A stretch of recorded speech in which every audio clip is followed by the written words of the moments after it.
എന്താ ഇത് രാവിലെ തന്നെ? നമ്മുടെ നാട്ടിൽ പടന്തറക്കണിവിൽ താമസിക്കുന്ന ഒരു കുട്ടിയുണ്ട്.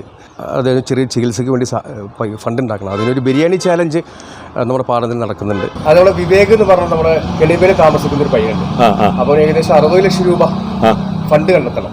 ഒരു നോട്ടീസ് കണ്ടിരുന്നു. അതായിരുന്നു ചൊവ്വാഴ്ച എന്ന് പറഞ്ഞിട്ട് ചെറിയ നോട്ടീസ് ഡ്രാഫ്റ്റിംഗിൽ ചെറിയൊരു മിസ്റ്റേക്ക് വന്നതാണ്. അത് ചൊവ്വാഴ്ചയല്ല, വ്യാഴാഴ്ചയാണ്. 2-ാം തീയതി, നാളെയല്ല മറ്റന്നാൾ. ഞാൻ ഒരു സംശയമുണ്ട് ഇതിൽ കാര്യത്തിൽ.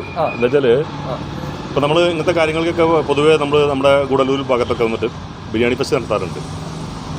അപ്പോൾ അതിന് പകരമായിട്ട് ഈ ബിരിയാണി ഫെസ്റ്റിന് ചിലവ് വരുമല്ലോ. അപ്പോൾ അല്ലേ, അതുകൂടെ ഒഴിവാക്കിയിട്ട് നമ്മൾ ആ പൈസ കൂടെ അവർക്ക് കൊടുക്കുമ്പോൾ ആ കുടുംബത്തിന് അത്രയും കാശ് പോയി ചേരില്ലേ എന്നൊരു സംശയം ഉണ്ട്.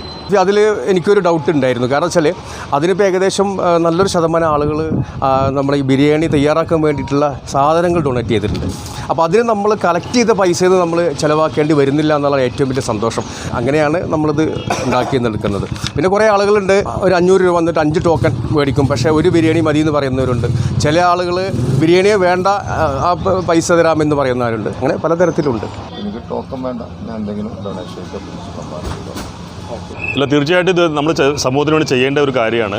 ഇതിനുവേണ്ടി ബഷീർ ഇപ്പോൾ നമ്മളെ സമീപിക്കേണ്ട ഒരു കാര്യമില്ല. കാരണം ഇത് നമ്മൾ തന്നെ അറിഞ്ഞ് ചെയ്യേണ്ട ഒരു കാര്യമാണ്. ഇതിന് പ്രത്യേകമായിട്ട് ഇതിന് മുന്നിട്ടിറങ്ങിയിരിക്കുന്ന പാടന്തറയിൽ ഒരു ആക്ഷൻ കമ്മിറ്റി ഉണ്ടെന്ന് എനിക്ക് അറിയാൻ കഴിഞ്ഞിട്ടുണ്ട്. കാരണം അതിലൂടെ ഞാൻ നോട്ടീസുകൾ കണ്ടു. ഈ ആക്ഷൻ കമ്മിറ്റിക്ക് തീർച്ചയായിട്ടും എൻ്റെ പേരിൽ, ഈ നാട്ടുകാരുടെ പേരിൽ ഞാൻ അഭിനന്ദനങ്ങൾ അറിയിക്കുകയാണ്. അതുമാത്രമല്ല, ഇത് നമ്മൾ ഓരോരുത്തരും തന്നെ കണ്ടറിഞ്ഞുകൊണ്ട് ചെയ്യേണ്ട ഒരു കാര്യമാണ്. കാരണം നമ്മുടെ നാട്ടിലെ ഒരു ചെറുപ്പക്കാരന് സംഭവിച്ചിരിക്കുന്ന ഒരു രോഗമാണ്. നമ്മുടെ നാട്ടുകാർ മാത്രം വിചാരിച്ചു കഴിഞ്ഞാൽ അതിൽ നിന്ന് ആ ചെറുപ്പക്കാരൻ നമുക്ക് രക്ഷപ്പെടുത്താൻ സാധിക്കും. തീർച്ചയായിട്ടും ഞാൻ സഹകരിക്കും. അതുമാത്രമല്ല, ഞാൻ അറിയുന്നവർക്കൊക്കെ ഞാനിത് ഷെയർ ചെയ്തിട്ട് അവരോട് സഹായിക്കാൻ വേണ്ടി ഞാൻ അഭ്യർത്ഥിക്കുന്നു.